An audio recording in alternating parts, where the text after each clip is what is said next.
কি হৈছে মানে এই আমাৰ কুৰুৱা ৰেঞ্জৰ এজন বিড অফিচাৰ এই এওঁ আজি বহুদিনৰ পৰা আমাক হাৰাশাস্তি কৰি আছে। এওঁক আমি মাটি কাটিছোঁ, আমি মানুহৰ ম্যাদী পট্টাৰ মাটি খেতি কৰিব নোৱাৰে, মাটিটো কাটি আমি পেলাওঁ। ধৰক আমাৰ কাম এইটোৱে আৰু আমি কাম কৰি আছোঁ, কাম কৰি এওঁক এতিয়া মানে আহি ৰাতি গাড়ীৰ আগত গাড়ী পাতি দিয়ে, দাবী মানে 5,000 টকাকৈ লাগে। আমি আমিনুল ইছলাম। তাৰপিছত বহুদিনৰ পৰা আমি মানে অতিষ্ঠ হৈ গৈছোঁ আমি এইবিলাক পইচা দি। তাৰপিছত মই CM ভিজিলেন্সৰ লগত মই যোগাযোগ কৰিলোঁ।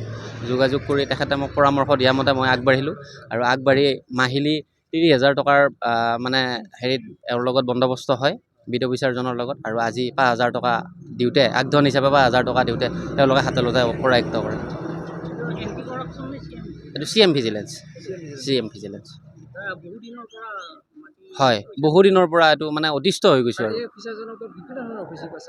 হয়। এওঁ মোক বুলিয়ে নহয়, আমাৰ চিপাঝাৰত এই যিটো এই মাটিৰ কাম কৰা যিমানখিনি মানুহ আছে প্ৰত্যেকৰ পৰাই মানে দাবী কৰে আৰু চিভিল লিষ্টত গৈ হ'লেও মানে গাড়ী আগত পাতি দিয়ে এনেকুৱা। আৰু এওঁ অকলে গৈ হ'লেও হয় হাতে লোতে ধৰিছে। এওঁক আজি 5,000 টকা দিয়া গৈছিলে, 5,000 আগধন হিচাপে। 30,000 টকাত মাহিলী বন্দবস্তি আছিলে, 5,000 টকা আগধন দিওঁতে এওঁক হাতে লোতে ধৰিছে।